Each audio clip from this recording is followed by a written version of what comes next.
வாழ்க வளமுடன்! பேராசிரியர் டாக்டர் துரை லோகநாதனின் வினாவிடை தத்துவச் சிறுகதைகளாம் சமுதாயம் சார்ந்த சிறுகதைகளை வெளியிடுகின்ற யூடியூப் நிறுவனத்தார்க்கு வணக்கங்கள். என் கதைகளுக்கு நாளுக்கு நாள் அமோக ஆதரவு தந்து சப்ஸ்கிரைப், லைக், கமெண்ட்ஸ் செய்து வருகின்ற ரசிக பெருமக்களையும் வாழ்த்தியும் வணங்கியும் மகிழ்கின்றேன். வாருங்கள், சமூக நோக்குடைய இன்றைய சிந்தனைக்குரிய கதைத்தலைப்பானது பதில் சொல்வதில் அலட்சியம் கூடாது. நோக்குவோம் கதையை. ஒரு பெரிய கார் சர்வீஸில் வேலை செய்யும் அடாவடி மெக்கானிக் என்று பெயரெடுத்த ஒருவர் வழக்கம்போல் அன்று பார்த்து வேலைக்கு செல்லவில்லை. சோகமே வடிவாய் அன்று அவர் மனைவி அஞ்சம்மாள் முன் அமர்ந்திருந்தார் அந்த மெக்கானிக். அவர் பெயர் கேசவன். ஏங்க, என்ன ஆயிற்று?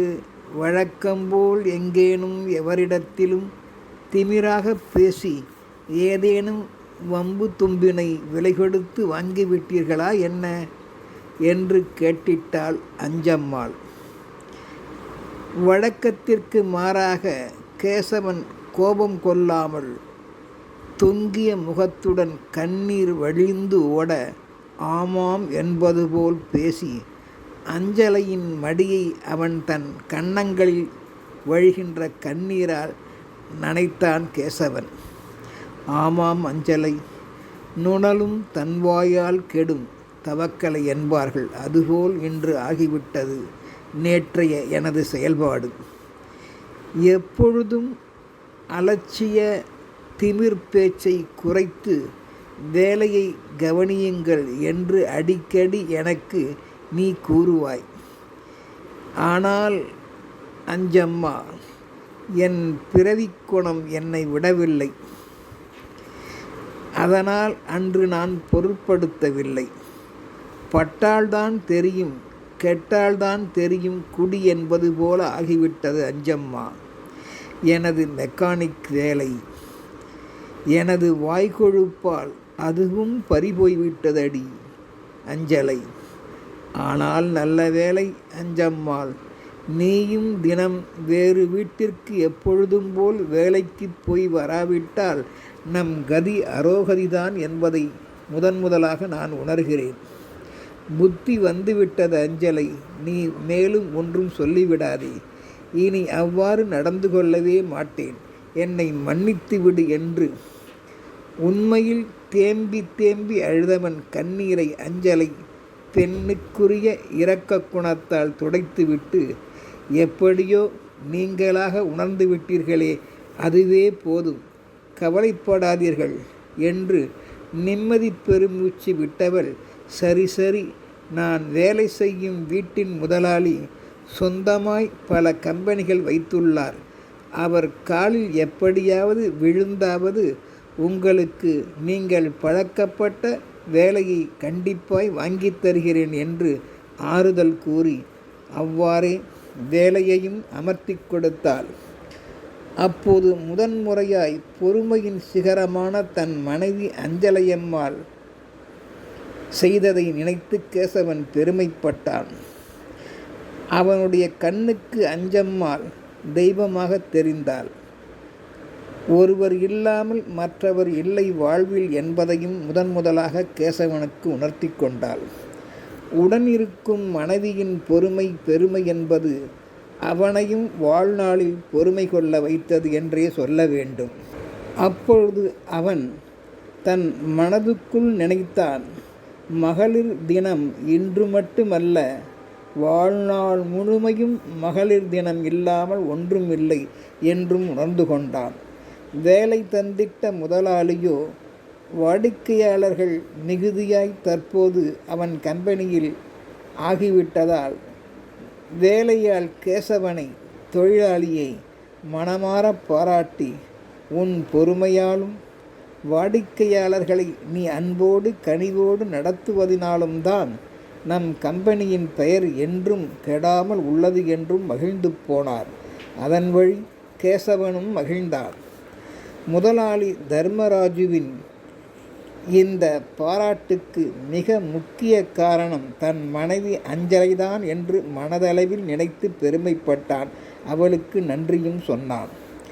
வெளி உறவுகளை மதிக்கும் பண்பாடு அன்று முதல் இவனை தன் மனைவி அஞ்சலையால் இவனிடமும் நல்ல பழக்க வழக்கங்கள் தொற்றிக்கொண்டன என்றே சொல்லலாம். எல்லா வழிகளிலும் வாழ்க்கையில் அவனை அப்போது மனைவியின் சொல் கேட்டதால் முன்னுக்கு கொண்டு வந்தது அவனை.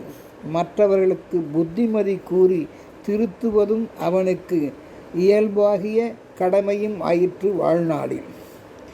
இந்நிகழ்வை ஒரு முறை கேசவனின் நண்பன் சக கம்பெனி மெக்கானிக்காகிய சேதுராமன் இந்த நிகழ்ச்சியை தன் மனைவி நளினியிடம் கேசவனின் ஆரம்பகால அலட்சிய போக்கு, திமிராக பேசுதல் பற்றியும் அவனது வேலை அப்பொழுது பறிபோனது பற்றியும் எடுத்துரைத்தான். ஆமாம் நளினி, நல்ல அனுபவம்தான் கேசவன் திருந்தியதற்கு காரணம்.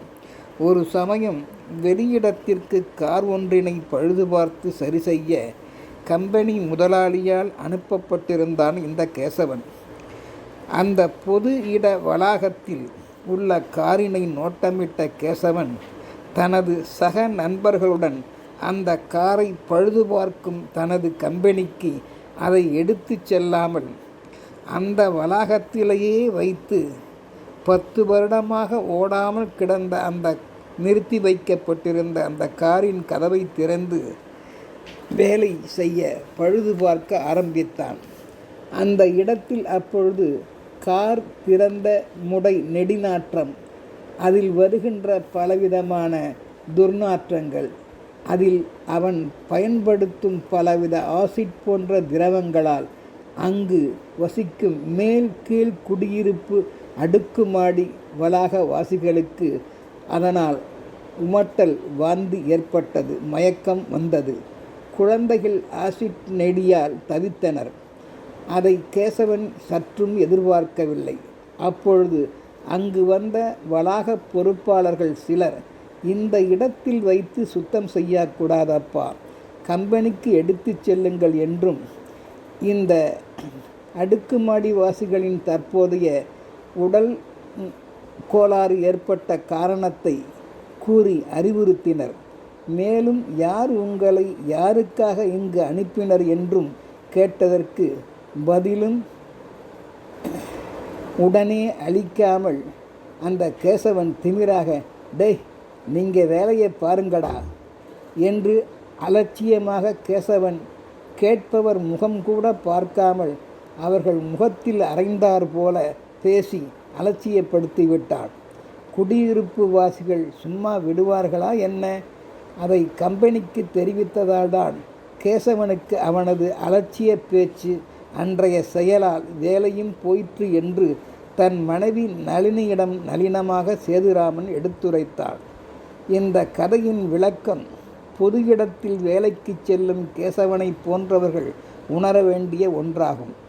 மேலும் எல்லாருக்கும் எவ்விடத்திலும் நல்லது என்பது பணிவும் இன்சொல்லும் என்பதையும் கடைபிடிக்க வேண்டும். தக்கவர்கள் பொறுப்பாளர்கள் கேட்ட கேள்விக்கு உண்மையாய் பதில் சொல்வதில் எவருக்கும் அலட்சியம் கூடாது. ஒரு கம்பெனிக்கு அவர்களின் வாடிக்கையாளர்கள்தான் தெய்வம் என்பதால் கம்பெனியின் புகழுக்கும் இகழ்ச்சிக்கும் காரணம் ஒரு சில கேசவன் போன்ற தொழிலாளர்களே என்பதையும் நாம் இக்கதையால் அறிய வேண்டும். ஒன்றுபடுவோம், நல்லதையே நினைப்போம்.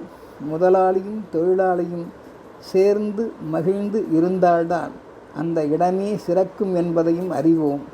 பொது இடத்தில் வீணான பிரச்சனைகளை ஏற்படுத்தி அவர்களுக்கு இடையூறு அளிக்காமல் நாம் முயற்சி செய்வோம். வாழ்க வளமுடன்.